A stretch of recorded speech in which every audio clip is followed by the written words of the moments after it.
Humans are famously not very good at naming things. In fact, you can blatantly see for yourself if you start digging into the origins of country names. For example, the Germans, who call their country Deutschland, well, the term Deutsch is derived from a Proto-Indo European word. What is that? I'm not even going to try. Anyway, it's derived from that, which means people, and hence the Deutsch people just means the people.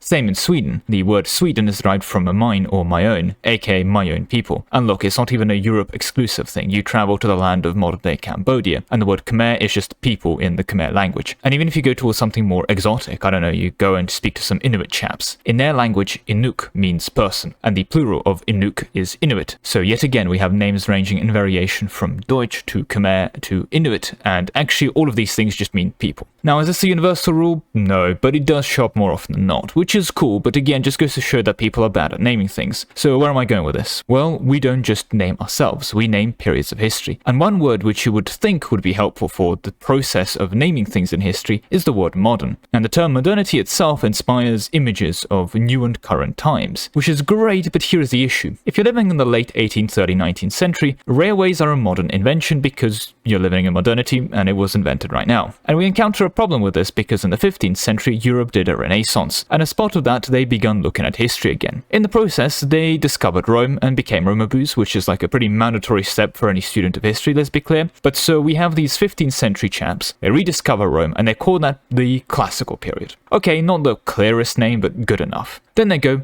okay, Rome ended, there's no more Rome, shut up Byzantium, go away. I mean to say that we need a name after the classical period for the no more Rome bits. And then here in the Renaissance, we can refer to ourselves as the modern period because we live in modern enlightened times. Alright then, so working with that, we have the name classical, we have the name modern, kinda need a name for the middle bit. I know, the Middle Ages. And this is a flawless naming scheme that will have zero issues down the line, because all of human history everywhere is when Rome, the middle bit, and now. Which for the record, is when the modern period starts in like 1454. It's now called the early modern period, and can I just say the phrase early modern period is a statement dreamed up by the utterly deranged. Yes, this part of history is a new bit, but it's also the early new bit. And the Middle Ages continues being less and less accurate and frankly less and less useful title as time continues to go on. So what do we call ourselves today? Well, I would like to think that we have established by now that, again, people are bad at naming things. So thank you for everyone saying we live in the modern age, or the postmodern age, which, by the way, has to win an award for the worst aging name. Oh yes, the age that happened after modernity, aka the age that happened after the current times. So when did this age after the current times happen? Oh yes, the 1950s and 1960s, of course. The time after now is 100 years ago. Okay, fine, no more tangents. Outside of modern age to describe ourselves, we use a lot of terms. We have the atomic age, we have the space age, and we have the digital age. We have the age of oil, the age of plastic, or even the age of hydrocarbons, if you want to be more general within that previous category. We live in the age of automation and the age of globalization, because we all know that globalization was invented around 5 minutes ago, and no one did global trade ever before that. But we also live in the age of surveillance, or the age of acceleration, since we got the infinite science glitch to keep teching really quickly, or the age of AI. And while none of these things are frankly inherently wrong, we just don't know yet until we can look back as historians on what actually happened during this time period, and of those things that happened, what actually mattered, right? It could be a brand new thing as well. It could be a combination of things we don't know because we are bad at naming things. But there is one name I haven't mentioned for our modern time in my previous examples: the age of information, or the information age. And again, I don't want to make excessive claims, but in terms of access and speed of information that we have today, it is unprecedented. The spread of information, communication, and knowledge at this point in human history is not only the fastest it has ever been, but it's also unprecedentedly cheap. Sending a messenger to run with your message for communication was the fastest we could do until we invented a guy on a horse, at which point we would need to wait for the telegraph of all things and telephones for a systematic improvement of a guy on a horse. Of course, there were examples of exceptions. The English made a network of watchtowers that could warn London if the Spanish were spotted off the coast in Cornwall during the whole big Spanish Armada thing. The idea was you build a tower and you get a full-time peasant to sit in the tower, and he has to look at a specific other tower, and if he sees fire go up in that tower, he lights his own fire, and then you have a daisy chain of these kind of towers that go back to the first tower in Cornwall, which lights up if it sees the Spanish fleet. So, you know, you could beat a guy on a horse for sure, but you better be ready to pay some full-time peasant salaries and drop a bunch of towers for the privilege of doing so. Today, on a personal level, communication is as simple as a Discord DM, and don't think of, oh, I'm pinging a guy across the ocean asking if he can make the funny online video game where we move virtual soldiers around. You just host a multiplayer server lobby for a game where people are continents apart and still playing. You then rehost, of course, and kick the Americans because they are lagging. You know, it's the idea at least. But information doesn't just mean communication. It also means the collection of data, aka information as a unit. Historically, Historically, of course, censuses were powerful tools for governments and governing bodies to figure out the age-old question of what are we in charge of, like actually. But the data collection we have today puts the censuses of antiquity to a categorical level of shame. We have devices on us that track all of our movement, governments have satellite images of their entire countries, and everything is stored in digital archives containing centuries of records, navigating which is as simple as knowing the Control-F shortcut on your keyboard. It has indeed gotten to the point where information itself, like the idea of how many ideas we have, or the amount of frogs in France, is a valuable commodity that you can shove a price tag on. People and companies steal data. Legislation exists to protect data like GDPR. And then on top of all of this, the AI boom then happened. And of course, the large language models and the AI generation, guess what they all needed? They needed data, aka information. But this is normal, right? We're used to living in a world where, again, if your mate lives on the other side of the ocean, you can just send them a ping. We assume the government knows how many people live in their country, or at least has a very accurate guess. And we assume that if the government wants to find out, okay, what's going on in this province, or hello, please move the army from London to Dover, we're going back into France round 2, they can just, do that. Not by sending a message or a guy on a horse, but by sending a message with a downtime in seconds. But of course, this reality is a new one, or at least a relatively new one. Throughout history, we did not have practically instant communication. The reality of life was that for vast majority of human history, basically until around halfway into Victoria 3, guy on a horse was the average best solution for speed, guy with pen and paper walking around asking questions or looking at things was the best for recording new information, and big book was the best way of storing data. So let's set aside our modern understandings of information, let us leave the information age itself and finally ask, okay, so how does Paradox deal with information? Well, that was quite the intro, and before we get into the video itself, just a quick pit stop to say that a like would be appreciated and a subscription would be amazing. We are sitting at just under 60k subs at the moment, meaning that the Austrian starting force limit of 63,000 remains just out of reach, but I do believe in us, we can make it. So if you haven't already subscribed, well, your subscription will be massively appreciated, but enough self-shilling. Let's get into the video proper. And as always, let's start by looking at Imperator Rome, seeing they abandon the game, and moving on to Crusader Kings 3.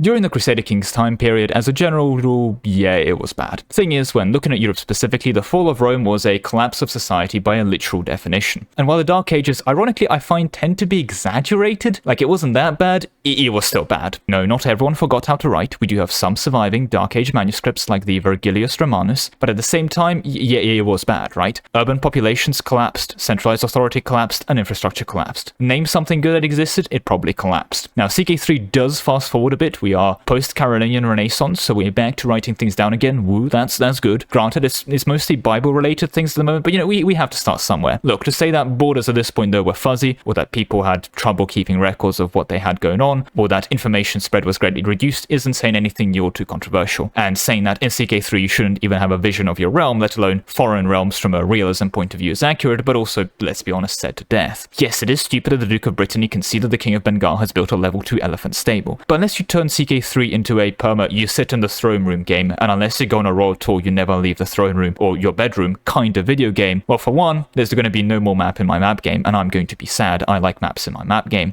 And for the second point, that's going to rather drastically change the nature of Crusader Kings 3. Yeah, sure, it's more historically accurate, but I would say it's more fun if I'm given a vague, yeah, you probably have like a stable in that province, we're not sure, and how many levies do you have? Great question. Yeah, no clue, mate. Depends on the vibe of the court to arms, the mood of the nobles, or frankly how inspiring the speech your quartermaster gives when he's rallying levies, right? Like, sure, that's realistic, but that's not fun. I have naturally already expressed in a previous video that, yeah, you should not have vision on Japan if you're in Europe in the 12th century, since, they're adding China and Japan into the game. But, like, apart from ruin and exploration, it's okay. You're out of diplo range anyway, so it's basically a player going, I kind of want to see what's happening in China.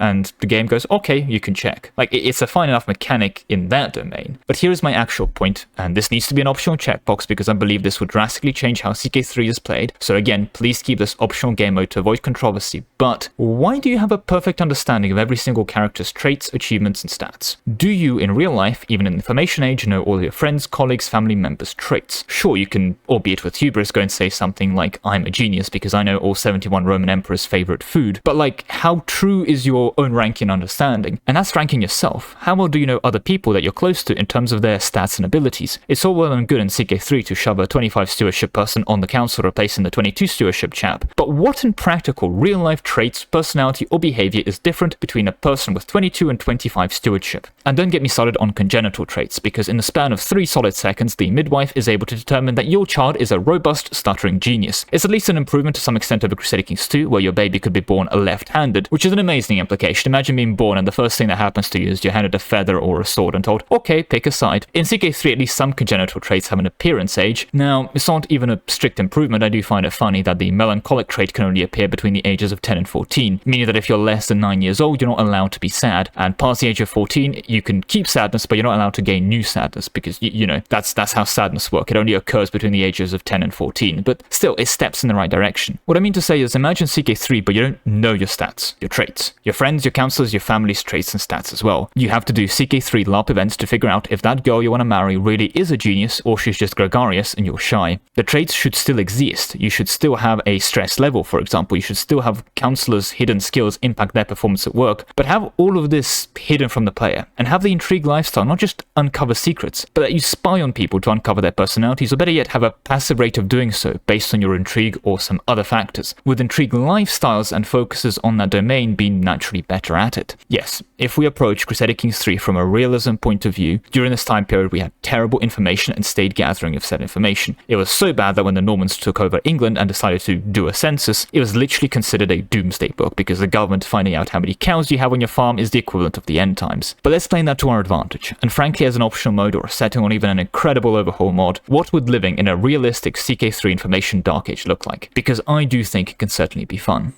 But we don't live in the information dark ages. Today we live with innovative technologies ranging from the internet as a whole to location tracking mobile phones we carry around with us each and every day. And while their utility is unmatched, they themselves can act as points of vulnerability and allow services to legally discriminate against you based on your location. And to this end, well, I'd like to introduce today's sponsor, Surfshark. Surfshark's VPN services deliver you that online security and privacy that you deserve, and by VPNing into, shall we say, lower income countries, you're able to make location-based price discrimination work for you. Indeed, according to my internet history, I've spent the last 2 years of my life in Paraguay. Surfshark VPN supports unlimited devices, letting you secure your whole household, and with dedicated 24/7 customer support, as well as a network of 3,200 servers across 100 countries. Well, what more could you want? If you do still want more, you greedy bastard, well, Surfshark VPN also comes with Surfshark Antivirus, as well as Surfshark's alternative ID feature, letting you generate dummy data on sites with below average diprep. So what are you waiting for? Go to surfshark.com/lemoncake4 or use code lemoncake4 at checkout to get 4 extra months of Surfshark VPN. And if you change your mind, there's even a 30-day money-back guarantee. But okay, now that you've secured all of your information, what does an unsecured information environment look like? Well, conveniently, we're now talking about EU4. Now, EU5 is right around the corner. I would love to talk about EU5, but honestly, they still need to, finish the game and release it. And I would hate to talk about something they would rework entirely by release, as well as the abject reality of the situation being that I can't show screenshots of videos, I can just talk about it. That all being said, in an act of self-shilling so blatantly shameless, even I'm impressed. I actually do have a referral code, Lemon Cake, case sensitive, or a link in the description, right below today's sponsor, which you are more than welcome to use if you're interested in grabbing it for yourself. But I'm going to stop talking about EU5, and that's a conversation for many a dedicated video, because the topic of the current chapter is information in EU4. So let's start with the positives. We have Fog of War, and we do have a grey, discovered but unseen soft Fog of War mechanic. Neat. Okay, we're done. On to the negatives. We have an insane amount of knowledge yet again, same as in Crusader Kings 3 over our own country. Every province we have the exact development, production, development cost, buildings, and autonomy. And apparently every country in the world sponsors a daily opinion poll because we have a daily updating unrest count on the provinces. In fact, I don't think it's even a daily updating poll. It's a live opinion poll because doing things like increasing or decreasing autonomy updates the unrest of the province in real time, not over a day tick. And not only can we click on autonomy and see a real-time breakdown of what modifiers we have contributing to its increase or decrease, we could do the same for unrest and see, oh neat, we have -2 unrest because we have 100 legitimacy. But then it gets worse. So the ledger exists, and it can give you a very well-organized table on the army strengths, on the economy,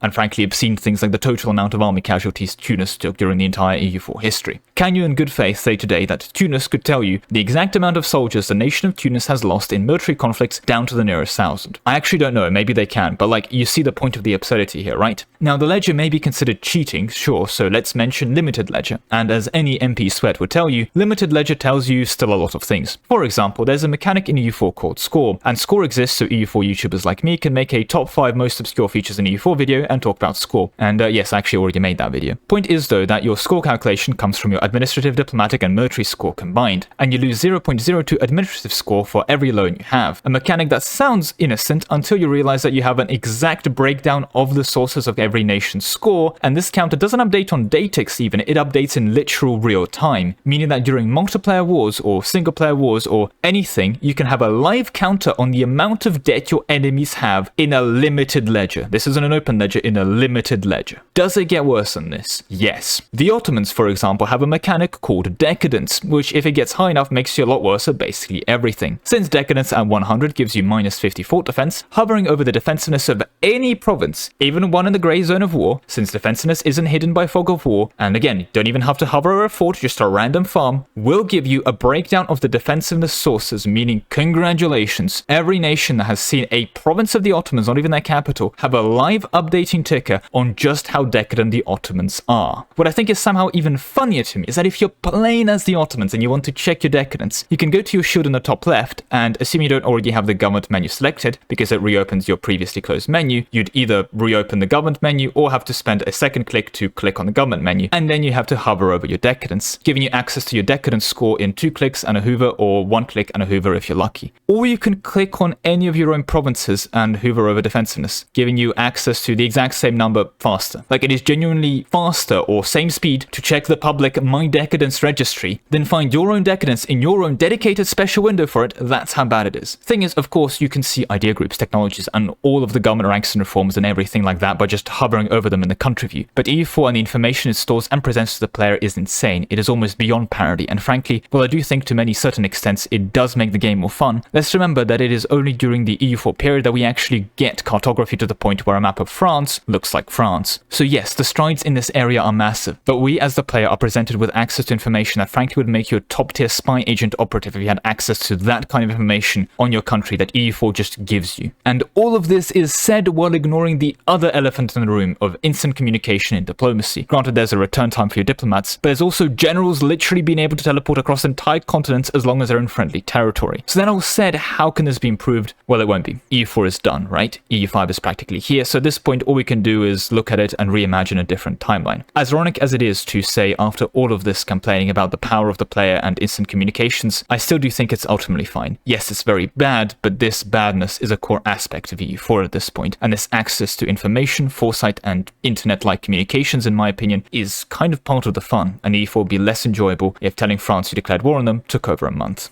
That being said, we now arrive at Victoria 3. Maps have been figured out for the most part at this point, so while Victoria 3 continues with the scene provinces and light fog of war mechanics, at least the accurate mapping here makes sense. We continue to have access to incredible demographic data as always, we have perfect global and domestic gross GDP readings, and our daily polls now extend to not just the people in general, but we are literally getting pop satisfaction levels as well as their quality of life readings come in on everybody. And I do mean everybody, not just the nobility or even peasants. We're out here asking slaves in the deep south, so hey good sir, on a scale of 0 to 100, how would you rate your quality of life? 2, thank you very much good sir, we'll be back to ask you tomorrow. And I mean, I would make fun of it, actually wait no, I am making fun of it right now, but like, that's also the EU4 system, and between us, also the system in EU5, the peasants keep complaining about a lack of food, like will they shut up? I know there's no food, there's a global famine right now, do you know how expensive it is to import this great, sorry, I got distracted by EU5, yeah, Victoria 3 just does much more of the same. But even here I must concede it's more reasonable. A nation within the Victoria 3 time period could actually in theory command the centralized structures necessary for this kind of record keeping, or at least of this scope. And while yes, this also to a certain extent applies to late game EU4, it does just apply to late game EU4, right? Because the centralization of states and the increase in state power and control were indeed a thing that happened during the EU4 age of absolutism. But okay, in Victoria 3, this isn't a potential age that can happen, it's a reality. And with the telegraph getting invented 1 year into the start of Victoria 3 too, Victoria 3 can also get away with the instant army communications and instant diplomacy a lot more than EU4 can do.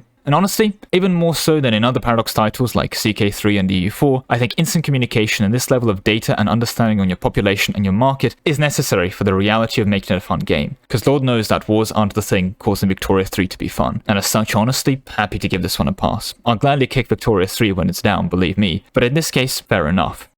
But post-Victoria 3, we have Hearts of Iron 4. As a game on release, it certainly partook in the general PDX formula of, yeah, you know everything, but even from the early days, description and encryption technology was present, and you wouldn't get exact plane counts, for example. See, if the Hoi4 old intelligence view was the same as the E4 ledger, you'd get the exact planes with their exact modifications listed in exact counts for you to see in this Hoi4 ledger. But even back then, you would get a guesstimate that was more or less accurate depending on your encryption and decryption levels. Regarding internal matters, and this is going to seem ironic, but the simplification of whole industry into civilian and military factories to represent industrial capacity with relatively simple infrastructure levels actually provided a pretty decent abstraction. Maybe it's a case of personal preference or bias, but abstracting industrial capacity to mill factory, civ factory is good. And ironically in our case too, the mechanics of national unity and national stability are a good replacement for the daily opinion polls that Paradox games seem to love nowadays. You shouldn't know the opinion of the merchant in Cornwall about your war effort, but getting a vice-based assessment on your war support national stability, that sounds better. Of course, the daily opinion polls do continue in occupied territories, so it's kind of making a comeback, but I do think Hoi4 is a better game because of these abstractions. And it was made even better with the espionage system for actually obtaining information on your opponents, and what's ironic is being able to focus your espionage efforts on, for example, on their navy or on their economy or on their land army is a good thing. You don't have a generic level of knowledge on the enemy, you can focus on specifics. Hearts of Iron 4 unironically does a great job of making the game itself actually fun to play, while dealing with information asymmetry in a compelling and interesting way that not only makes it more, and I do dislike the term, but historically accurate, but also does so in a way that makes it more fun. Now, could it be improved? Yes. Paradox, please let me automate agencies. I mean, high-score players in multiplayer lobbies already have an agency automation button. It's called asking your co-op to do it, but please, more automation features in that regard. Like, yes, sometimes I want to micro-specifics, like my collab government on the Soviet Union, but a generic spy on enemies option would also be great. Now, of course, I mention this because it won't be a Lemon Cake video without me at least slightly complaining, but overall, yeah, it's good stuff. What's even funnier to me is that Hoi4 even managed to fix generals being reassigned instantly, giving you a cooldown when doing so, and troops needing resupply to recover manpower and equipment is a good mechanic, because EU4 troops could power drop generals instantly and forage 10k cannons to reinforce their cannon stack in the middle of a desert if you sent in 100,000 cannons and they had a reinforcement tick over the month. So then, all of that praise aside, let us move to our final game in our lineup, Stellaris. In Stellaris, we hit a new problem. Well, two problems actually. The second one being that when discussing the history of Stellaris, as always, we're discussing history of things that haven't happened yet, and you know there's issues with that approach. But the realism brain tingles for Stellaris is that the speed of light exists, which does put a cap onto the speed of information. Now, light do be fast, but we are talking 1.3 second latency just to talk to the moon from Earth. Not awful, but it's noticeable, and that's assuming literally perfect communication. Now, if you're talking Earth to Mars, our ping jumps to anywhere between 3 minutes to 22 minutes, depending on how close Mars and Earth are to each other. Once we leave the solar system, it's bad. Real bad. Now, thankfully, Stellaris has solved this by saying, okay, first of all, faster than light travel exists. You can hyperlane or eventually jump drive around and have fun. Oh, and also the speed of light is no longer an issue for communication. From a fun point of view, this is not just good, it's almost necessary. But I'd like to see more of the concepts of speed of light and its consequences explored. For example, there's an event where if you build a Dyson sphere, another empire would go up to you and say, you see that Dyson sphere you're building? It's going to block out the light of a star that we've been worshipping or is culturally significant or whatever. And this is a cool event chain, but we're talking 4.2 light years between solar systems. So if this is, say, 20 solar systems away from their home planet, I kind of demand an option to say, well guys, I know we built a Dyson sphere around your special star, but you can still keep looking at it for the next 100 years because it's going to disappear in 4 generations. But okay, that's light speed and communication. Unnecessary handwave of light speed isn't real and it's an instant on galactic scale because, yes, cope. But what about the data collection and new 4 levels of understanding of your own population, government, and production capacity and infrastructure and all that good stuff? Well, the thing is, we're in the future, right? The future where we do have SQL, where we do have Excel, and we do have a way of actually collecting all of this data. And I do believe, if anything, data collection won't stay stagnant. I do think we will see improvements on it. And while, of course, the daily opinion polls do still happen, it is at least a bit more believable that the government would actually know the opinion of all the people in its borders, at least a percentage base of population group kind of level. So on that front, yeah, we're fine, but only so because we are living in Stellaris, not just in the age of information, but quite literally, I would say, beyond the age of information. I think in a reality argument, assuming we don't resolve the limitations of the speed of light somehow, that access to information, hence our information age, would end once we leave the planet. But that whole tangent aside, I'm again actually quite happy to give Stellaris the win on this one too. Stellaris certainly continues to have problems. For example, update 4.0, and every version and before and probably after that, but hey, in this case, thumbs up from me.